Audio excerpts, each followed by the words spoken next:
What's going on, everybody? If you've been watching my channel for a little while, you've probably seen some of the videos I've done about my truck build. Well, it's all finished.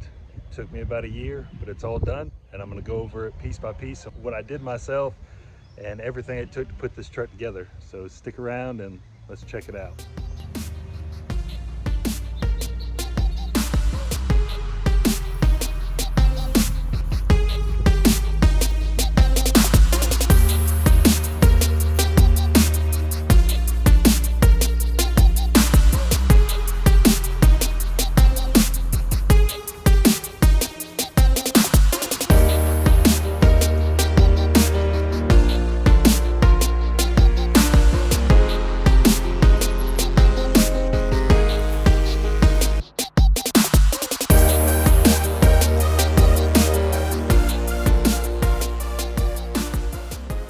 So almost exactly a year ago, I bought this 2017 Frontier.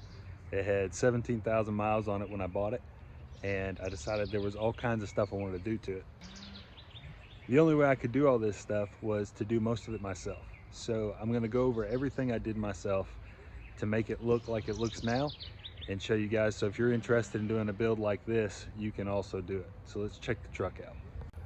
The first thing I want to show you is the tires and the wheels. Now this truck has a 2.5-inch rough country lift all the way around, and you can see how much clearance it has there in the front. It's about 2 inches.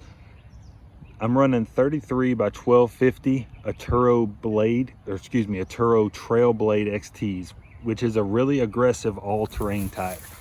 So you can see it's got pretty serious treads, but this is the all-terrain. And I really like the tire. It's done really well. I've taken this truck on a whole bunch of trips out west. The tires have done great, and it has a little bit of clearance in the front. If you hit a bump with it turned sharp, it will rub, but overall it does pretty good. I'm running 12 by 10 KMC Rockstar rims. I really like the rims. They look really good and they work really well, and everything I like about them brings the look together because they're the silver and the black, which pretty much is how my whole truck is. We got just regular running bars along the side.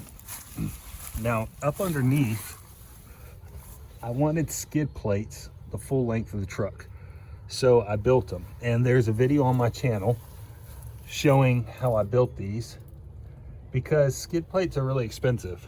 They're, for full length skid plates, you're looking at probably anywhere from $600 to $1,000, and I just wasn't going to spend that. So these skid plates cover the whole front, the engine, transmission, transfer case, all the way back. They work really well. They look well. You can see there's a dent in them right there, which is fine. That's what they were put on there for. But the truck does really well. The skid plates do really well.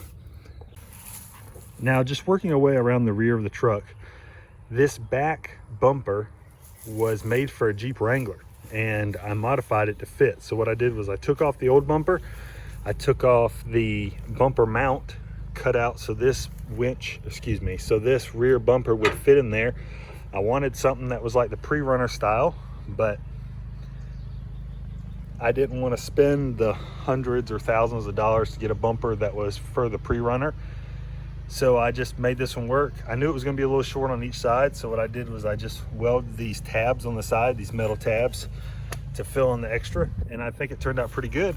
And then I got these license plate lights and just wired them on. I got these off Amazon. They were real cheap, so it turned out really well. I like the way it looks.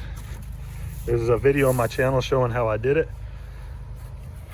So there's the look from the back. This is a soft topper, soft cover for the truck. This is actually a little short, you can see right here, but that's okay. It ends up, I feel like, actually helping the truck, so this overbed rack isn't quite as high. The reason the topper is a little bit low is because that topper is actually made for Colorado. I just got it for a really good deal. I got it for like half price off of Facebook Marketplace from some guy that didn't want it. I didn't say this. I think I got that bumper for like $100. So there you go. So I got that topper. I met a guy about 2 hours from my house, and he had to drive about 2 hours and I drove about 2 hours, and he met me, so that was really cool of him. This over rack is from a company called Atarack. Atarack, they just make bed racks and stuff like that. This one a guy had on his work truck. It was on a Dodge Ram with a long bed. So what I did was I cut it down, bolted it in place, then I cut off these main beams or up beams or whatever you want to call them, and I cut about 6 inches off of them, and then I cut the crossbars down to length so they wouldn't stick out, because they were out to about here and it was about that tall. So I cut everything down so it fit.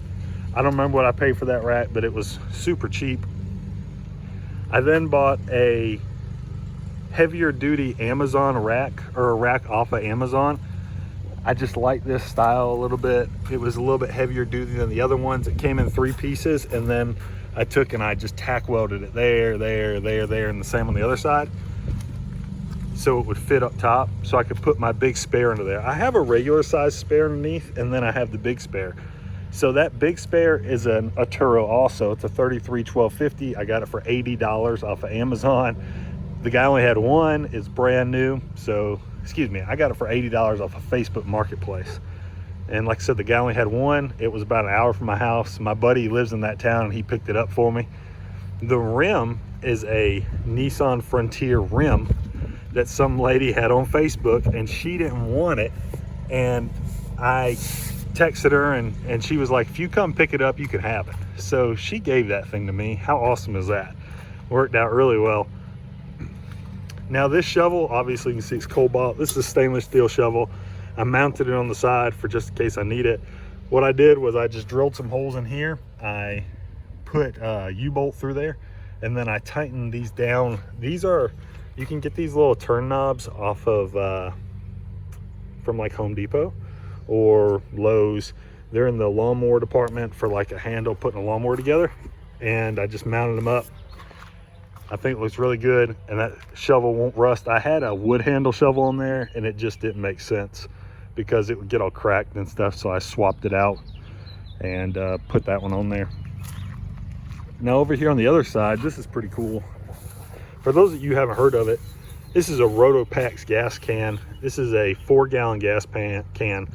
Rotopax makes roto-molded gas cans. Now, if you don't know what roto-molded gas can is, if you've ever seen a Yeti cooler like this, well, this is an Arctic, but a Yeti cooler like that, the reason they're so tough is they're roto-molded. Excuse me, gee whiz, if I could talk. Roto-molded. It's a roto-molded gas can, and they are super tough. I could climb up that thing if I needed to. I had a promo code, so I got that thing on a discount. But the crazy thing was, is the mounts for those are like $40 a piece, and I was like, oh, I don't want to spend $40, so I'll make some mounts. So what I did was, I had these L brackets left over. I just welded a little piece to hold it in place. If you can see that there, I drilled a hole and I welded a nut on there with the bolt sticking through this way, so I knew everything was lined up. And then I measured the difference, welded the nut on there, and then welded the brackets together, and they just thread on like that. And I won't leave this on here all the time. I just have it on here to show you guys, but you can see it right there. I just like I said, welded the nut on there, and then these bolts just thread straight on there, hold it in place. Super sturdy. You could climb up it if you needed to. It looks good. It'll be really functional and give me 4 extra gallons of gas for when I'm out in the middle of nowhere. Now, the big thing that I did here recently was put my winch on my truck. I did a video on how I built this. This is a whole big project that I did myself that saved me a ton of money. So what I did was I took a front receiver mount. It bolts straight onto the frame. I already had this bull bar. I drilled through the bull bar. Excuse me, I drilled through the front receiver, mounted the bull bar on there. I got this winch plate for a big discount. I used these L brackets that were on the bull bar previously, and welded them to the winch plate and secured it all up. There was a crossbar right here on the bull bar, and I cut it out, and that made enough room for the winch to fit in there. The bull bar now around the winch gives a ton of extra strength. I mounted the shackle here on the front to the front of the receiver, and I had a receiver extension that I used to weld the winch plate to the receiver, so it's all really secure. There's a video on my channel going over everything, showing how I built it, and honestly it didn't cost me much of anything because I had all the stuff. The light bar was incorporated in the bull bar, so I just made some homemade brackets mounted in there. It works really well. This winch has a synthetic cable, so what I did was I wrapped it with electrical tape because the synthetic cables are known to break down from UV light, and then I made a winch cable cover to protect the cable, so none of the cable is visible now. And if I ever want to take this off, or if I ever get another Frontier, all it'll be is like 4 bolts, and if you know how to take it off, how to remove everything, it'll all come right back off. It'll all come off, and it should mount right back on a new one. So that's pretty cool. Now the last thing, not the last thing, I put the bug collector on there, but that's not really much of anything. The last thing I did was I paid somebody to tint the windows. I tinted the front windows to match the back. I've done it before, but usually it doesn't look quite perfect, and the truck looks really good, and so I wanted it to look perfect. So I paid somebody, it was $75 for the front 2 windows.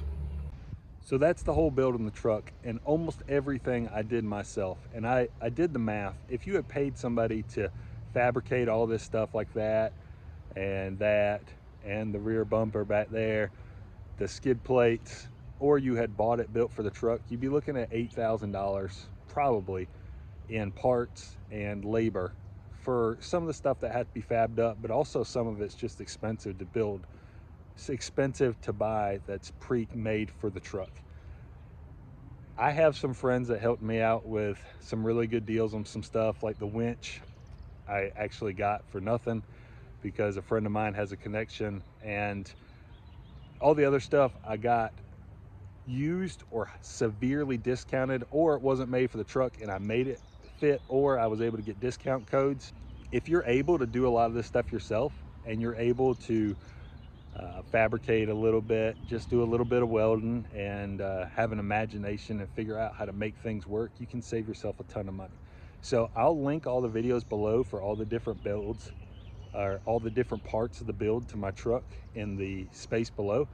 And hope you guys like watching, and hopefully you learned something from this video. There's something cool you can do on your own to make your truck your own. I love these Frontiers, and when this one decides it doesn't want to run anymore, hopefully a long time from now, I'm planning on buying another one. So really appreciate you guys watching. Hope you liked the video, and we'll see you next time.